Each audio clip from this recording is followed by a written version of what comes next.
अब ये शांति समझौता क्या था, ये भी एक इतिहास के रूप में समझने वाली बात है। राजीव गांधी और श्रीलंका के राष्ट्रपति जयवर्धने के बीच में जो शांति समझौता हुआ, ये शांति समझौता क्या था? इस शांति समझौते की जो पृष्ठभूमि लिखी गई थी वो लिठे के द्वारा लिखी गई थी। किसके द्वारा? लिठे के द्वारा लिखी गई थी। लिठे बोले तो liberation front of Tamil tiger Eelam. LTTE Sri Lanka में एक प्रतिबंधित आतंकवादी संगठन करार दिया था। ये लिठे क्या थे? इसके संस्थापक हुआ करते थे प्रभाकर राव। ये लिठे बना क्यों था और लिठे के और राजीव गांधी की हत्या के और इस शांति समझौते के क्या कनेक्शन है आपस में, वो समझ लो। देखो, श्रीलंका की बात करें तो श्रीलंका एक द्वीपीय देश है। यहां पर दो भाषी लोग रहते हैं, एक तमिल भाषा को बोलने वाले और एक सियली भाषा को बोलने वाले। श्रीलंकाई मूल के जो नागरिक हैं वो सियली भाषा बोलते हैं और भारतीय मूल के जो श्रीलंका में नागरिक हैं वो तमिल भाषा बोलते हैं।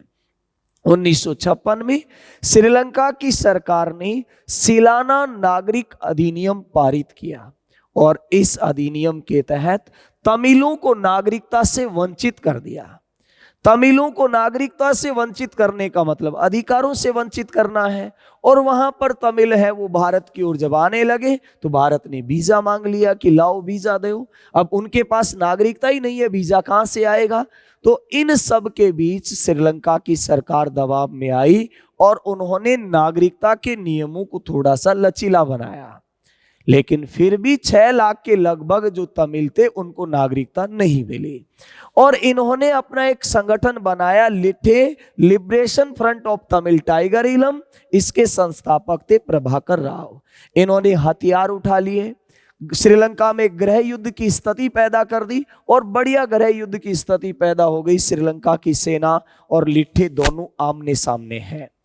1986 के वर्ष में श्रीलंका की सेना ने जाफना द्वीप को घेर लिया, क्योंकि लिठे का जो मुख्य केंद्र था ये श्रीलंका का जाफना द्वीप था। जाफना द्वीप को घेर लिया तो जाफना द्वीप पर खाद्य सामग्री का संकट पैदा हो गया। जब खाद्य सामग्री का संकट पैदा हो गया तो भारत की ओर से जल मार्ग से, हवाई जल मार्ग से खाद्य सामग्री भेजी गई, लेकिन श्रीलंका की सेना ने जाफना द्वीप में खाद्य सामग्री नहीं जाने दी। इन सब के बीच राजीव गांधी सरकार या उनके सहयोग से विभिन्न संगठनों द्वारा हवाई मार्ग से जाफना द्वीप पर खाद्य सामग्री पहुंचा दी। श्रीलंका की सेना सरकार ने इसका विरोध किया और इन सब के बीच कौन सा समझौता करना पड़ा? शांति समझौता। शांति समझौते से पहले क्या हुआ था? ठीक 5-10 दिन पहले की घटना है। लिठे के संस्थापक प्रभाकर राव को राजीव गांधी बुलाते हैं और दिल्ली के अशोका होटल या जो भी उनका स्थान था वहां पर दोनों के बीच में काफी लंबी चौड़ी वार्तालाप हुई और वार्तालाप के बाद राजीव गांधी इंश्योर ये महसूस कर रहे होंगे कि हाँ, शायद प्रभाकर राव हमारी बात मान जाएगा। और जब राजीव गांधी को अंत में यह भी लगा कि आदमी नहीं मानेगा तो मारा जाएगा, तो उन्होंने जाते जाते प्रभाकर राव को अपनी बैलेट प्रूफ जैकेट भी दी और कहा बेस्टों पे लग। प्रभाकर राव मुस्कुराते हुए राजीव गांधी के पास से निकल जाते हैं और वहां से जाफना द्वीप पहुंच जाते हैं। इधर श्रीलंका के राष्ट्रपति जयवर्धने और राजीव गांधी बैठते हैं, दोनों के बीच में शांति समझौते पर हस्ताक्षर होते हैं। शांति समझौते में क्या क्या तय होता है? पहली बात तय हुई कि 48 घंटे में लिठे हथियार डाल देगा श्रीलंका की सरकार के समक्ष।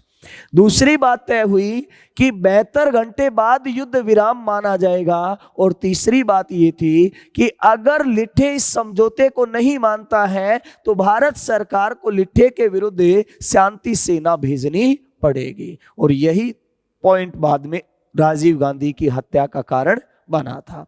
चौथा पॉइंट निर्धारित किया शांति समझौते में कि जैसे ही वहां पर शांति होती है, तमिल हथियार डालते हैं, भारतीय पर्यवेक्षक जाएंगे और कुछ अंतर्राष्ट्रीय पर्यवेक्षकों को हम बुला करके वहां की स्थिति का जायजा, प्लेबिसाइड जो भी प्रक्रिया होगी वो देके इस मसले को हमेशा के लिए खत्म करेंगे। ये शांति समझौते में तय हुआ।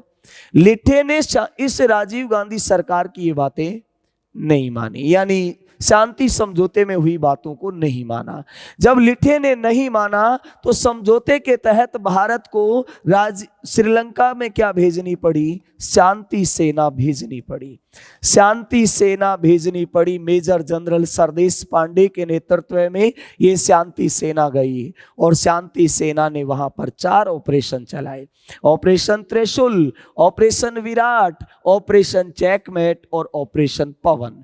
ये 4 ऑपरेशन चलाए किसके विरुद्ध? लिट्टे के विरुद्ध। यानी नाराज कौन हो गया? लिट्टे हो गए। लिट्टे तमिलों का संगठन है, नाराज हो गए। यहीं से राजीव गांधी की हत्या का षड्यंत्र रचना शुरू करते हैं प्रभाकरण राव।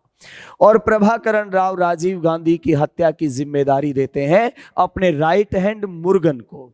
मुर्गन उस हत्या का प्लान शुरू करता है। प्लान आगे बढ़ता। 1989 का वर्ष था। राजीव गांधी को बहुमत नहीं मिला। वीपी सिंह जी प्रधानमंत्री बने।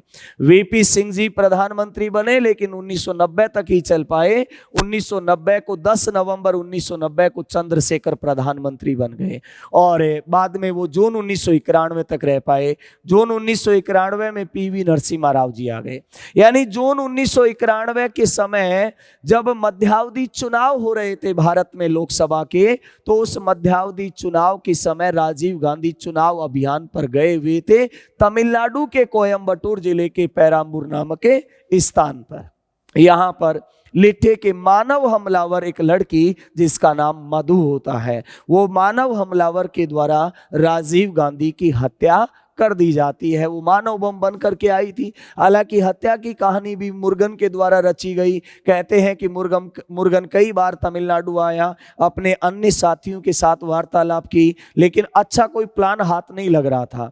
इन सब के बीच ये तय हुआ कि ये काम कोई महिला कर सकती है, कोई लड़की कर सकती है जो प्रधानमंत्री जी से मिलने जाए, क्योंकि पुरुष को तो ज्यादा थोड़ी कठिनता से जांच से गुजरना पड़ेगा। महिला है तो जांच करने में भी थोड़ा सा जांच अधिकारी राहत प्रदान कर देते हैं, तो इसलिए वो आसानी से उन तक पहुंच जाएगी।